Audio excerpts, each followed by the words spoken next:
जय गुरुदेव। साधन विधि।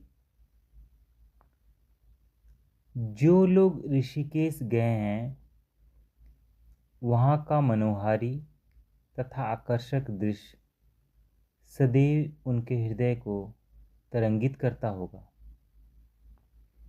निरंतर प्रभावशील गंगा जी की धारा, गंगा जी के दोनों ओर हरियाली की चादर से ढकी उच्च पर्वतमालाएं, भक्ति भावना से अभिभूत गंगा जी में स्नान करते गृहस्थ एवं विरक्त भक्त, महात्माओं तथा तपस्वियों की असंख्य कुटियाएं तथा छोटे बड़े अनेक आश्रम, गंगा जी के उस पार स्वर्गाश्रम, गीता भवन तथा परमार्थ निकेतन की विशाल धर्मशालाएं आध्यात्मिकता का आनंददायक वातावरण। सन 1965 का वर्ष, मार्च अप्रैल का महीना, ग्रीष्म ऋतु का आरंभ।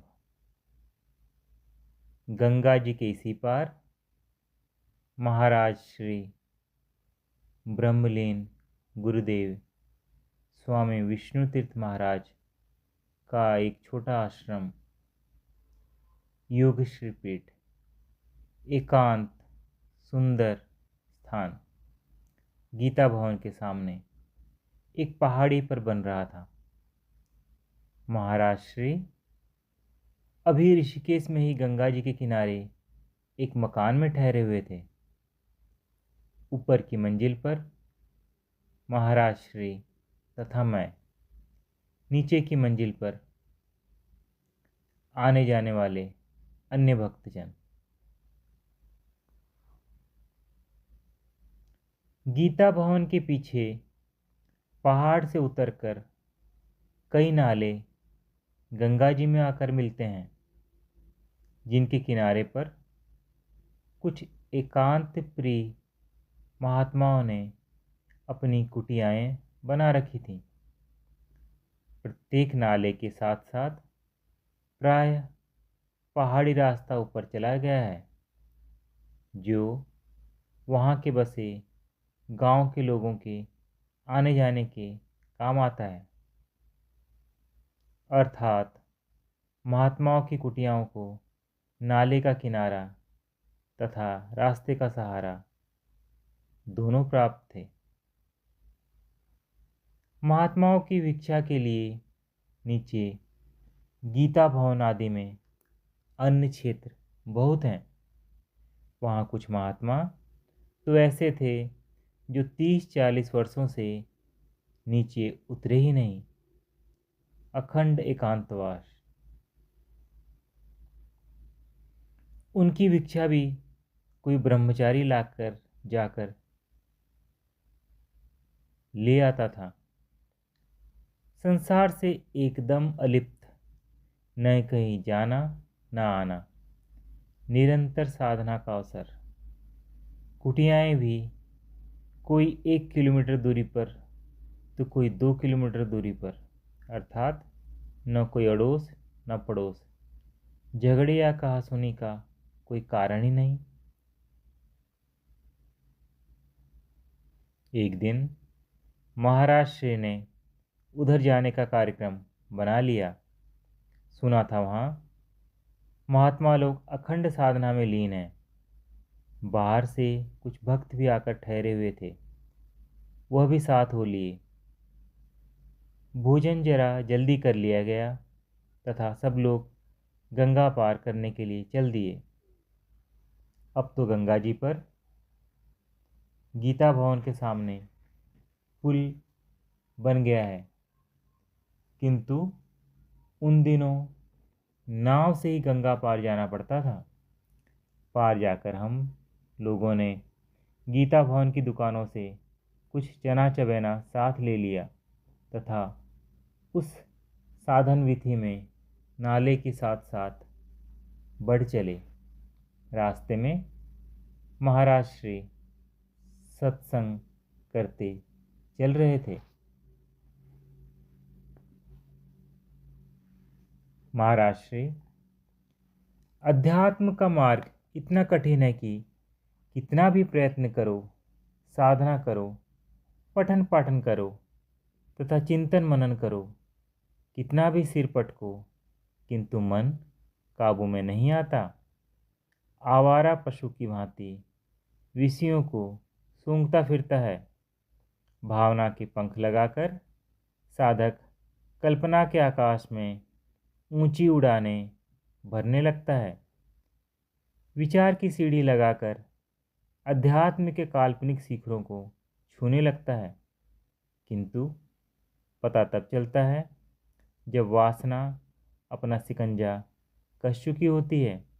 साधक वासना रूपी जाल में कैद पक्षी की भांति तड़पता रह जाता है। मन की समस्या सुलझे तभी साधक अध्यात्म की दिशा में कुछ आगे बढ़े। साधन का प्रथम लक्ष्य मन को संतुलित करना है। प्रायः साधक इसकी ओर से उदासीन होते हैं। वासना के आक्रमण थमने का नाम नहीं लेते। एक के पश्चात एक थपेड़े लगते ही रहते हैं। सहन करने के अतिरिक्त साधक के पास विकल्प भी क्या है? सहन करना ही प्रथम साधन है।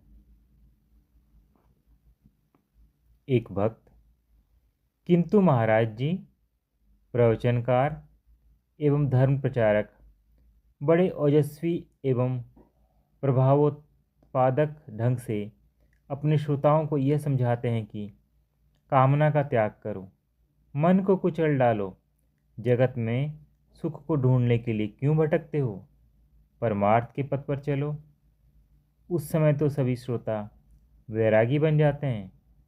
फिर पता नहीं क्या हो जाता है, जैसे सभी सदुपदेश वहीं छोड़कर चले आते हैं तथा वासनामय कर्मों में प्रवृत्त हो जाते हैं।